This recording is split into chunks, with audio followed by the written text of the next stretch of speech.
மானம் குறையும் இன்னு மாசு படியும் இன்னு வீணா கதை முடிஞ்சு போச்சு. ஈசான மூலையில லேசான பள்ளி சத்தம் மாமன் பேர சொல்லி பேசுது.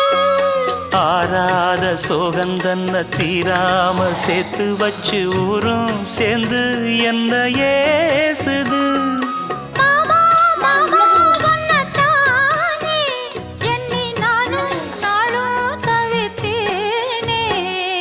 கூண்டுக்குள்ள என்ன வச்சு கூடி நின்ன ஊற விட்டு கூண்டுக்குள்ள போனதென்ன கோலக்கிளியே.